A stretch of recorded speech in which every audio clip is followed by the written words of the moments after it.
Welcome back po ulit. Ayan, sa ating part 2. Dito naman ako sa kabilang banda. Nung last time, doon ako sa harapan. Ngayon, dito ako sa gilid. Ayan, parang maliit lang siya na square na pataas. First floor pa rin tayo. Nasa ground floor.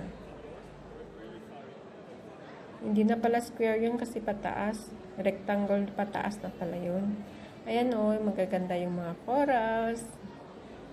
At saka dito, nakafocus tayo sa mga isda na parang nagda-dive mula pataas hanggang pababa. Kung may spaghetting pataas pababa, sila merong dive pataas pababa. Yung parang naglalaro lang sila, naghahabulan. Sabihin, hulihin mo ako. Halika na. Oh. Ayan o, yung mga turista. Sana all. Hindi nila ako binigyan ng free. Kaya dito lang ako sa labas. May harang yan dyan kasi guys. Para yung mga gusto mag-enter, dyan sila dadaan. Papasok dun sa loob. Para sulit naman yung binayad nila. Ayan na naman si Big Shark. Shark ba o whale? Basta yun na yun. Basta lumalangoy siya.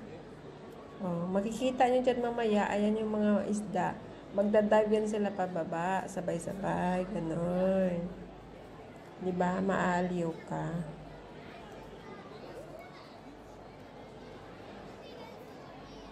Dito lang ako sa gilid. Andun kanina sa kabila yung ano. Doon ako nag-video nung nakaraan. So, dito naman ako sa gilid-gilid banda. Oh, ayan lang guys. So, ayan yung sinasabi ko sa inyo. Ayan o. Parang nagda-dive sila. Ang galing. Paturo kaya ako sa kanila maglangoy, no? Hindi ako marunong lumangoy, eh. Langoy na walang tubig, alam ko. O, diba? Relate kayo niyan.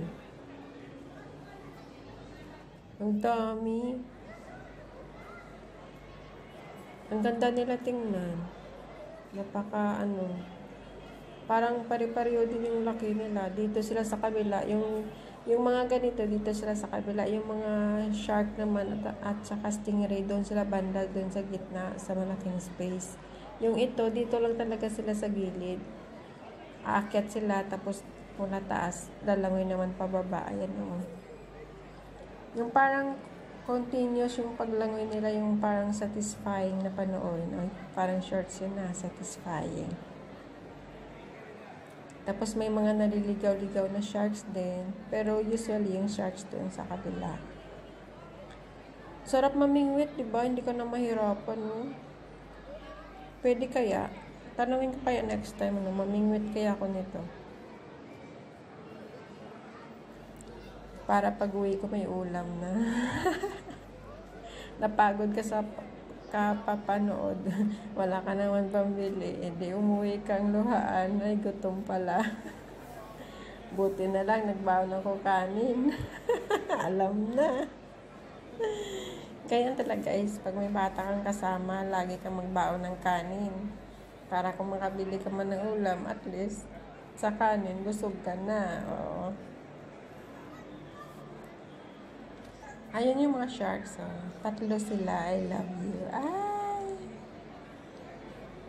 Ang galing nila guys. Promise. Hindi sila nasisawang lumangoy pa taas pa baba. Oh. Tinititigan ko talaga yung naghanap ako ng crab. Wala akong makitang crab. Yung alimango. Sa tilapia. Wala. Saan kaya yun nila nilagay? Bakit kaya walang tilapia sa sa aquarium? Yung ito yung sinasabi ko sa inyo na malapitan. Ito po ay nasa 3rd floor. Maliit lang siya na window. Kasi yung aquarium, makakover niya from 1st floor hanggang 3rd floor. Ito, nasa 3rd floor to. Naglalakad kami ni Haya, nadaanan namin to, kaya nagstay kami dito. Dito ako kumuha ng ibang shorts na malapitan. Yung dito naman banta, konti lang yung Ito, kumbaga yung mga andito, yan yung mga hammerhead sharks. Yan lang sila yung maliliit, walang malalaki. Tapos yung mga stingray na yan na medyo kalakihan lang. Yan, dito yan sila banda. Walang malalaking sharks dito na, nakasama nila.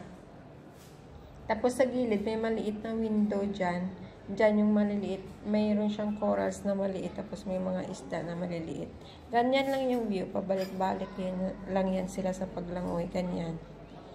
Pero malapitan. Yun lang. Konti lang yung na-shorts ko. Kasi low-bat na nga. Kaya sa mga nabigyan ko ng shorts, pasensya na guys. Ganyan talaga ang kulay ng tubig. Tapos nagre-reflect kasi yung mga ilaw sa mga shops. Kaya hindi siya masyado klaro. Pero pag nasa loob ka guys, klaro yan. Meron akong napanood yan kasi na nasa loob sila maganda. Pero enjoy pa rin yung maliliit lang na sharks. Hindi ka matatakot. Ayan o. Diba ang ganda? Kung pwede nga lang mahawakan eh.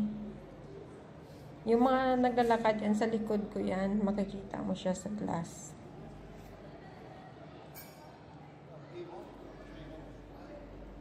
Ang cute nila, pero pag tingnan mo yung malalaking mga whale at sharks, parang nakakatakot. Pero pag ganyan yung kalaki, ang cute nilang tingnan. Tapos may buhangin yan dyan.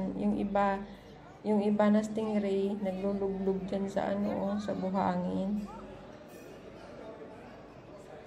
Tapos yung stingray ba, pumupunta siya sa glass, tapos na parang nagsaslide siya sa glass. Enjoy na enjoy. Ayan lang yung mga isda guys, oh. Ganyan lang karami yung isda na meron dito. Tapos yung stingray, tapos maliliit na hammerhead sharks. Ganyan lang sila dito. Kumbaga siguro isang part to siya na siniperate din nila para hindi makapasok yung malalaking sharks. Kasi, pag pumasok dito, hindi sila bagay. Maliit lang kasi ito. Parang isang shop lang siya. Isa o dalawang shop. Ayan yung stingray, cute. Siyempre, mas cute yung nagsasalita. Ano ba kayo? Pero guys, thank you talaga sa inyong support at panonood sa ating channel. Magsuportahan lang po tayo palagi kasi hindi naman tayo big gatin na mga YouTuber, diba? Ayan. Ayan na. They're coming. Tuwang-tuwa naman si Haya dyan, syempre. Sabi niya, hammerhead. Oh. Sana minartilyo na lang niya. Nag-hammerhead pa talaga siya.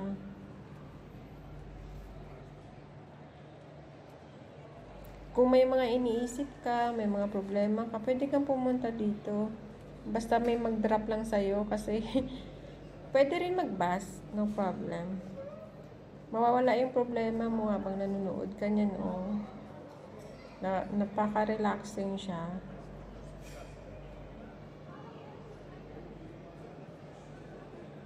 Yan, ikot-ikot lang. Ganyan lang siya.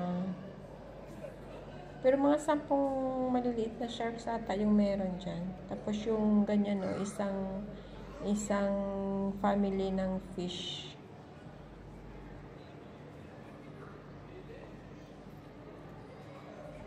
Sarap hawakan buntot ba?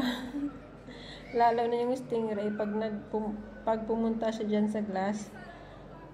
Sarap bunutin yung buntot. May galit kami. Hindi naman. Nakyutan nga eh. Nakakaaliw nga eh. Andun no, maliliit na isda sa baba.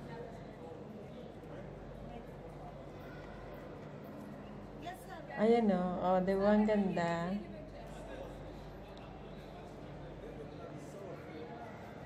Guys. Salamat talaga sa support. Sa mga members and super chatters po natin, maraming salamat. And syempre sa mga supporters natin na laging andyan, mga kaibigan natin na laging andyan nagsusupport sa atin. And syempre sa mga iba dyan na kahit padandaan lang, malaking bagay na po yan. Ayan yung guys, yung view sa 3rd floor. Ayan na siya sa 3rd floor. Yan mo makikita yung kabuuan ng aquarium. Sa harap lang po niyan ha. Ganyan siya. Hindi ko alam kung meron pa sa likod or something. Yung dito lang yan sa front side niya. So, nasa 3rd floor ako ngayon. Ayan, ganyan karami yung tao. Ayan yung may may harang siya. Yung nasa loob banda, yan yung mga nagbayad. Yung mga hindi nagbayad, dito lang sa sa likod ng harang, Tapos sila, may entrance yan sila, papasok doon mismo sa loob. Kaya, blurred yung pag-video natin, tapos naka-zoom pa siya. Kahit malayo ka, tingnan mo, ganyan siya. Yung itong pagkuha ko, hindi to naka-zoom. Ganda,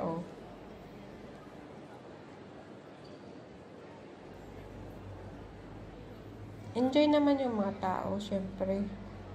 Pero kailangan, pag pumunta ka dito sa Dubai Mall, kailangan marami kang mapapasyalan dito. Meron sa labas na Burj Khalifa, the tallest building in the world. Tapos mayroon pang Dubai Fountain na pwede kayong mag-enjoy.